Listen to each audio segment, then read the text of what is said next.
একই নামে 3 এপিক। কোচবিহারের তালিকা যাচাইয়ে অবাক করা কাণ্ড সামনে এসেছে।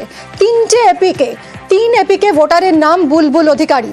3 এপিকে বুলবুলের স্বামীর নামও এক। বিধানসভা, পার্ট নম্বর এবং সিরিয়াল আলাদা। প্রকাশ্যে আসতেই শোরগোল পড়ে গেছে কোচবিহারে।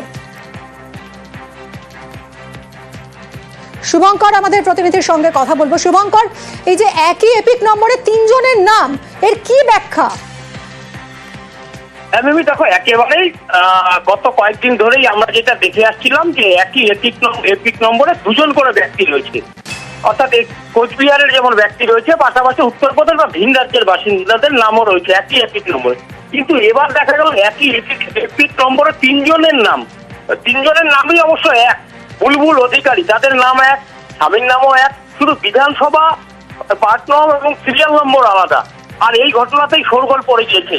এক্ষেত্রে যেটা দেখা যাচ্ছে, বুলবুল অধিকারী মাথাভাঙা 2 ব্লকের বাসিন্দা, আবার ওই একই এপিক নম্বরে বুলবুল অধিকারী আলিপুরদুয়ার জেলার ফালাকাটা বিধানসভা কেন্দ্রের বাসিন্দা, তাদের স্বামীর নামও এক। এই যে একই এপিক নম্বরের একটি নাম, স্বামীর নাম এক, কিন্তু বিধানসভা কেন্দ্র আলাদা, এই যে ঘটনা, এই ঘটনায় কিন্তু ইতিমধ্যে শোরগোল পড়ে গিয়েছে।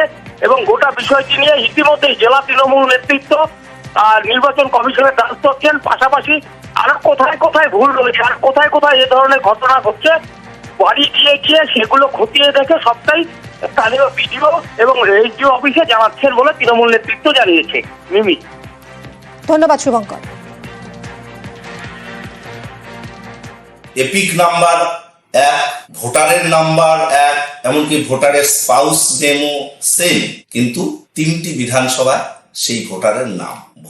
ভোটারে ছেয়ে গেছে বাংলার ভোটার লিস্ট। বিজেপি চক্রান্ত করছে, ব্যাকডোর দিয়ে ক্ষমতা দখলের লালসা হয়েছে।